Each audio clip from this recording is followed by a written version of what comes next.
Jason Momoa stepped onto the Kelly Clarkson Show stage with his usual relaxed swagger, towering over the plush interview chair. The audience cheered as Kelly smiled wide, welcoming him warmly. It was supposed to be a laid-back conversation, his new environmental documentary, his passions, his love for the ocean. But under the bright lights, something in Momoa's posture seemed different, more serious, more burdened. At first, Momoa played along with jokes. Kelly mentioned his role in Aquaman, teasing him about swimming all day. He laughed, flexed, and showed his playful side. The audience relaxed. He told a funny anecdote about training for his role, how he practiced riding a mechanical saddle that simulated a sea creature's back. Kelly asked him to demonstrate. Then, on cue, Momoa shifted. He explained his unique training. "You gotta really go to make the animal go fast," he said, grinning before launching into a mock gallop. The audience roared. Kelly laughed, but beneath the humor was a discomfort in his eyes,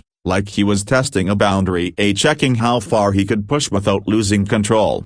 Kelly tried to ease things back to his documentary. "Tell me about the film," she said gently. Momoa nodded and leaned forward. He described how the oceans are suffering, how deep-sea mining threatens ecosystems he cherishes, how he's not just playing a superhero, he's trying to be a real one. His voice was calm, but with urgency. Kelly smiled at his passion, but when she asked how he balances activism and acting, she got more than she bargained for. Momoa's expression hardened. "I don't balance them," he said quietly. "I live them. This isn't just a role for me, it's my life." The room quieted, the audience listening hard. She pressed on, asking how public figures can remain credible when advocating for serious issues. That's when Momoa's tone deepened. He said that sometimes the platforms built for light conversation don't respect the weight of his message. He paused, choosing his words. "We need more than smiles. We need change." Kelly nodded, but then brought up the darker side of fame and the tabloid stories, his personal life, his divorce. Momoa shifted uncomfortably. He admitted that fame comes with a cost, constant scrutiny, distorted headlines, and the pressure to present a polished persona. The tension in his voice grew. He added that he's tired of interviews that skirt the real issue. "How many times can I talk about Aquaman before people stop listening to why I care?" he asked. His question hung heavy in the air. The audience exchanged glances. Kelly's polite smile faltered as she realized this wasn't going to be an easy segment. Trying to steer things back, Kelly asked gently, "What do you want people to do after watching your film?" But Momoa's reply was sharper than expected. "I don't want them to just watch. I want them to act." He emphasized personal responsibility and acknowledged that not everyone will, but some must. The weight of his conviction filled the studio. Kelly shifted again, but this time into identity. She asked about his roots, his heritage, how growing up shaped him. Momoa's momentary softening turned rigid. "My heritage isn't a talking point," he said softly. "It's not for debate. It's not for entertainment." His words cut through the set. The audience went still. Kelly hesitated. She tried to clarify. She said she only meant to understand, to highlight his background. But Momoa interrupted. "It's always a highlight or a represent or a perform, but nobody asks me what it feels like to carry a legacy." His voice trembled slightly, not with anger, but fatigue. Kelly opened her mouth to reply, but Momoa raised a hand. He looked at her, his eyes burning. "Don't make this about you wanting a powerful guest or a sensitive moment," he said. "Make it about the people whose stories don't get told unless someone else reads them aloud." Kelly's face softened. She leaned in as though to bridge the gap. But Momoa leaned back. "You don't get to frame me how you see fit," he said firmly. "I'm not your subject. I'm a man with a message." There was no malice in his voice, just a demand to be taken seriously. She swallowed, trying to respond respectfully, but Momoa was already standing. He removed his mic carefully, deliberately. The studio went silent. The crew's heads jerked, unsure. A few camera lights dimmed. The tension was thick enough to cut with a knife. Kelly said quietly,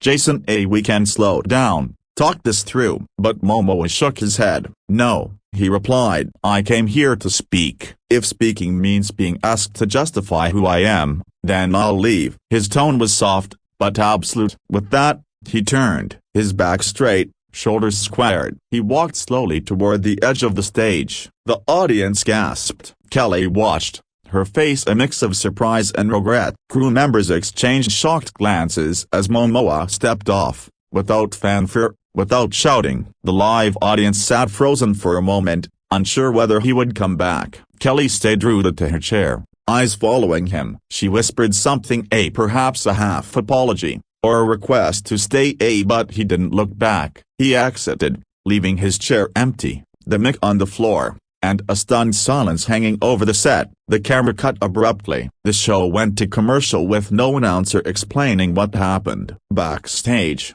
producers scrambled. A few crew furtively glanced at each other. The control room buzzed with urgent whispers. No one expected that level of confrontation on daytime TV. The audience returned after the break with nervous energy. Kelly came back on screen, voice shaky. "We're sorry," she said. That conversation got deeper than we anticipated. Her apology felt sincere, but viewers at home already had the viral clip, and the chat had exploded online. Within minutes, fans were posting snippets on social media. Clips of Momoa's walk-off spread like wildfire. Some praised him for integrity. Others criticized him for being disrespectful. The incident became a lightning rod, a conversation about identity, power, and who gets to ask the hard questions. Commentators weighed in. Some called Momoa's exit a powerful protest, a refusal to cower or be framed. Others said it was unprofessional, a guest refusing to engage. But many agreed,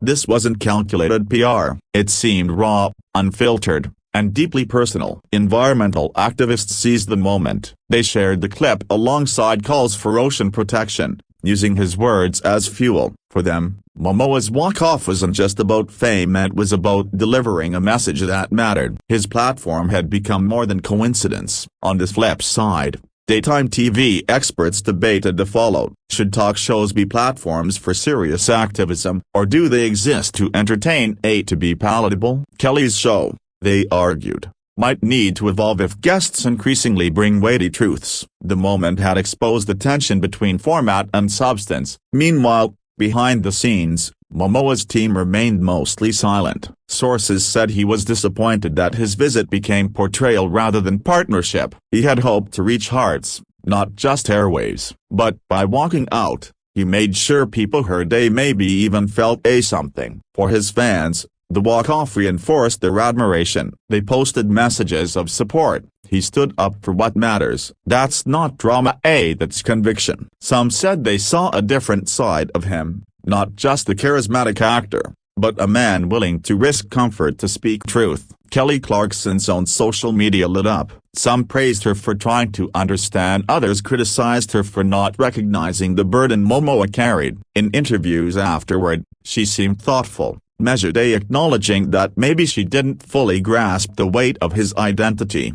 Television insiders said the network was torn. The moment was trending, yes, but in a way that defied easy categorization. It wasn't manufactured conflict. It was something wilder, real conflict. And that threat to scripted safety made producers both uneasy and intrigued. In the days that followed, articles appeared. Jason Momoa walk-off. Crisis or courage? Daytime TV meets activism. Social media debates exploded. Was he justified? Was Kelly naive? Was the format flawed? Whatever the answer, the walk-off became a cultural talking point. Jason, in turn, gave a rare statement on his social platforms. He thanked those who supported his stand but emphasized, "This isn't about fame for me. It's about truth. The ocean doesn't care if I'm a movie star, it needs voices." His words resonated, echoing far beyond Hollywood. Ultimately, the day on the Kelly Clarkson Show didn't end as planned, but maybe it needed to end that way. Momoa didn't yell. He didn't cry. He simply stood by his conviction, removed his mic,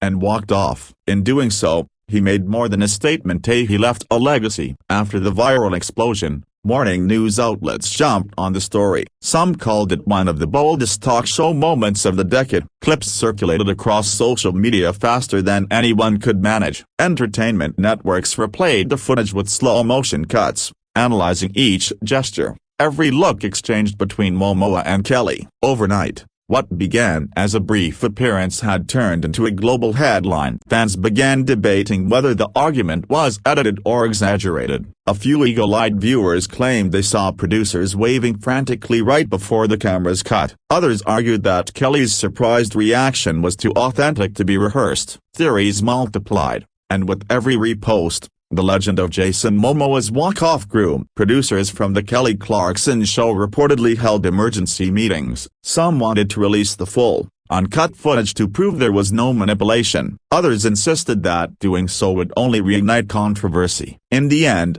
the show released a short statement saying, "The interview became emotionally charged, and we respect Jason's passion." But by then, the internet had already made up its mind. Meanwhile, on his official page, Momoa stayed mostly quiet. Days later, he uploaded a serene photo of himself standing by the ocean, holding a surfboard, captioned simply, "Peace starts in truth." That cryptic post reignited speculation. Fans interpreted it as a subtle reflection on the interview, while media analysts saw it as a masterstroke in controlling his narrative without saying too much.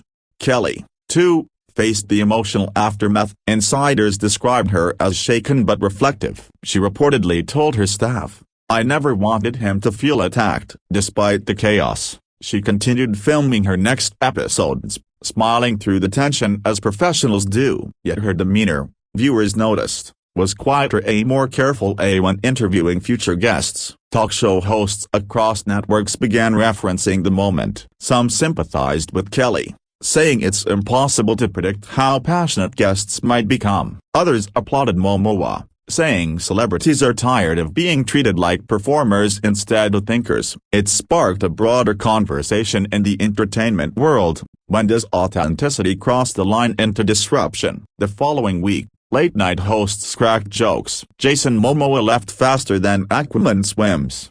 One quipped. Laughter filled the studio, but there was unease behind it, a recognition that beneath the humor lay a real question about respect, vulnerability, and media control. Even comedians couldn't help but acknowledge the humanity behind the viral spectacle. Behind closed doors, executives discussed ratings. The segment had doubled the show's weekly viewership and spiked online impressions. Advertisers wanted follow-up interviews or response specials. Kelly refused. Sources claimed she said, "This isn't something to monetize." That single decision earned her quiet respect from peers and from Momoa's supporters. Entertainment journalists started comparing the moment to iconic walk-offs in television history. Names like Tom Cruise, Cher, and Kanye West resurfaced in think pieces exploring why celebrities reach their breaking points on live TV. Yet, many agree that Momoa's calm, wordless exit made his statement even louder than if he had shouted. A week later, a new interview emerged, not on a talk show, but on an environmental podcast. Momoa spoke freely about his work and emotions. When asked if he regretted walking out, he said softly, "Sometimes silence says everything." His calm voice contrasted the chaos surrounding him, and listeners admired his restraint. Online creators turned the moment into an entire trend. Reaction videos flooded YouTube. Body language experts analyzed his every movement. Some said his expression revealed deep frustration masked by discipline. Others claimed he was acting for the camera. The truth, as always, sat somewhere in between, part emotion, part performance, part pure exhaustion. Gradually, public opinion began to shift. What was first treated as a scandal evolved into a symbol of authenticity. Articles reframed the event, calling it a raw confrontation between celebrity pressure and human emotion. Even critics softened, admitting that the world had perhaps forgotten how to let public figures express real discomfort. Kelly Clarkson eventually addressed the matter on her own terms. During a later episode,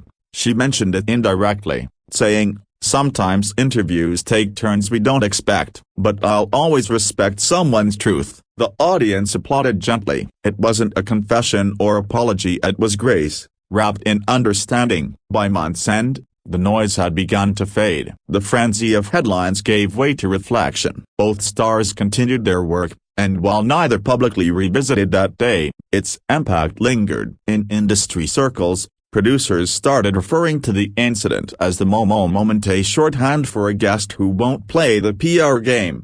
Years later, Fans still mention it whenever authenticity in celebrity culture comes up. Whether you saw it as defiance, dignity, or discomfort, one fact remained: Jason Momoa didn't storm out in anger, he walked out in purpose. And sometimes, that quiet act echoes louder than any scripted applause could ever hope to be.